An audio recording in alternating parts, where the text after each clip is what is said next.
Salah begins not with a command, but with a declaration, Alhamdulillah. The very first words of the Quran we recite in prayer aren't orders or demands. They're an eruption of praise, a soul confessing that all gratitude and greatness belong to Allah alone. A phrase so familiar yet so dangerous to the ego, so silent on the tongue, yet it thunders through the soul like a tidal wave breaking every illusion. All praise belongs to Allah, not to me, not to them, not to kings, not to scholars, not to the ones the world bows to, just Him, always Him, only Him. That's how Salah begins, with a sword of truth that slices through pride. Every time I stand to pray, I am forced to admit the most difficult truth for any human heart. I am nothing but a servant, no applause, no recognition, no spotlight. I lower my head, not in defeat, but in victory over my arrogance. I place my forehead on the ground, not because I am weak, but because I am finally free. In that moment, the world's hierarchy collapses. No rich, no poor, no powerful, no powerless. We all stand shoulder to shoulder, humbled, equal, silent before the majesty of the one true King. This is not just ritual, it is revolution, a war against the self. And with Alhamdulillah, I surrender, not because I lost, but because I finally understood who truly deserves to win. But Alhamdulillah doesn't just exalt, it exposes. It doesn't merely praise, it demands humility. It forces the arrogant soul to whisper thanks it barely remembers it owes. It's not just about recognizing greatness. It's about acknowledging a debt we can never repay. We thank Him for every moment we breathe without asking, for every drop of water, every shade of comfort, every heartbeat we didn't earn. We thank Him for the guidance we didn't even know we needed. Because here's the truth. Human beings are ungrateful, we are forgetful, distracted, drowning in illusions of control. Even Muslims, the ones who believe, still chase the world, depend on the weak, and look for strength in places that have none. And Allah, He knows this about us. He created us and still had mercy on us. He could have left us to our arrogance. He could have let us rot in our self-importance. But instead, He dragged us lovingly to gratitude. He commanded prayer not for Him, but for us. He doesn't need our thanks. He is the Lord of majesty. Our worship adds nothing to His greatness, but He knows what ingratitude does to the soul. He knows what pride does to the heart. He knows that if we don't prostrate to Him, we will end up bowing to something far less worthy. So He made it fard, a divine mercy disguised as a command. He made humbleness a requirement because arrogance would destroy us. He made gratefulness a duty because entitlement would rot us. He made seeking His help mandatory because without Him we would keep begging at doors that cannot open. And from that sacred declaration, from that forced surrender gifted to us in the mercy of obligatory Salah, comes the cry that redefines everything we thought we controlled. Rabbal Alameen. This is why we bow, not out of tradition, not out of fear, but because we finally realized there is no one else worthy of it. He is not just the maker, He is the master, the owner of every atom, the sustainer of every breath. He feeds what He creates, He heals what He breaks, He grows what He alone gives life to. No king can do this, no leader, no guardian, no parent, no lover, no one, no human can match even a shadow of this power. And even if they could, they still wouldn't love us like He does. He doesn't neglect what He owns. He doesn't abandon what calls on Him. We belong to Him completely. And in that belonging is not slavery, it's honor. because being his property is better than being anyone else's priority. And just as the weight of that ownership sinks into the bones, we're hit with something deeper, softer, more terrifyingly beautiful. Ar-Rahman, Ar-Rahim. Two tides of mercy, one crashing over the entire universe, blessing even those who curse him. The other, quiet and endless, reserved for those who seek him and never stop returning. Even when we disobey, his mercy waits. Even when we forget, he doesn't. Even when we shatter what he gave, he repairs what we broke with his love. He doesn't just forgive. He wraps us in mercy, so vast, so relentless, it's a wonder we ever dared to turn away at all. This is not kindness the way we know it. This is divine mercy, fierce in its reach, endless in its patience, unmatched in its power. It doesn't simply excuse, it rescues. And it is this mercy, this ownership, this lordship that demands our sujood. Because once you know who he is, how could you ever bow to anyone else? But even his mercy wears the armor of justice, because what is mercy without consequences to protect it?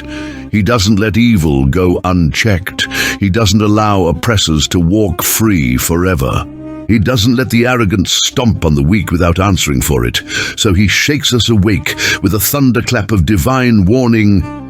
Maliki Yaumid Deen, the master of the day, when no power will protect, no fame, no fortune, no favor.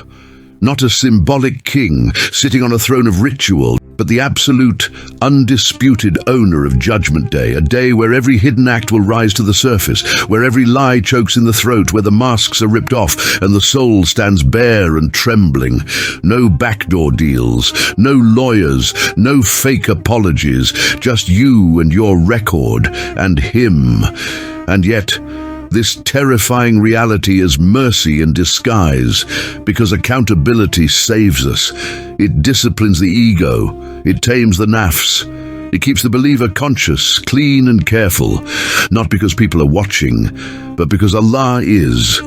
Without it, we would become monsters. With it, we remain human, righteous, responsible, awake. This day of judgment is not cruelty, and it is compassion with consequences. It is Allah protecting the world from what we could become if there were none. And even then, even as we tremble before that day, he still invites us to worship, to beg, to hold on to him like the only rope in a burning world. Because he doesn't want us to fear and flee. He wants us to fear and return. Iyaka nabudu wa iyaka nasta'in. You alone we worship. You alone we ask for help. These words aren't soft poetry. They are a declaration of war against false dependencies, fake gods, hollow comforts, and temporary illusions. They are a contract sealed in humility, a sacred signature written with the ink of surrender, because in a world overflowing with promises, only Allah delivers.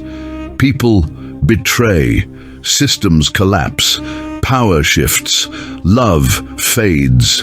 Even the ones who care, their help is limited, their strength breaks, their loyalty wavers. But Allah, he is never tired, never late, never insincere. He has nothing to gain from helping us, and yet he helps us more than anyone ever could. He is the one who owns all power, controls every outcome, and still loves us unconditionally.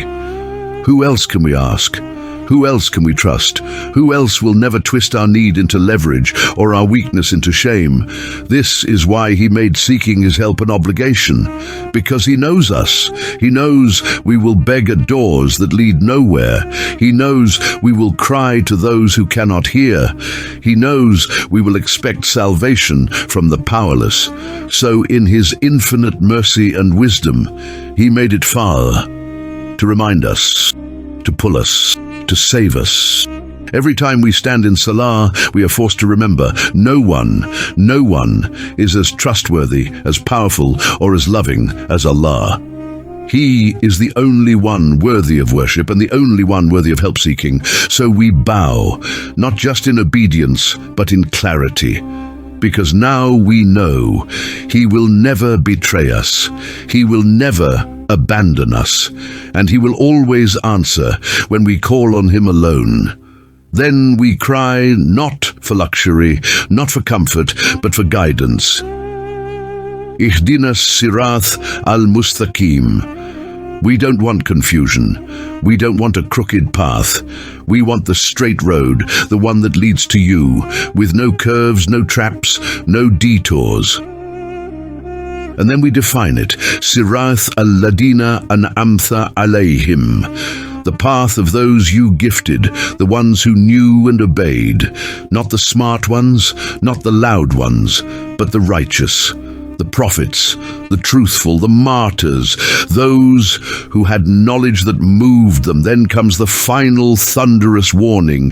Gayril maghdubi alayhim waladalin. Don't let us be like those who knew the truth but spat on it. And don't let us become the lost, passionate, but blind. Because both are ruined.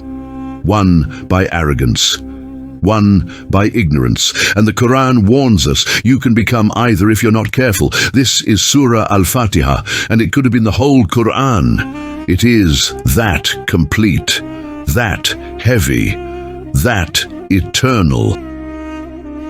And then it hit me. Salah is not a ritual.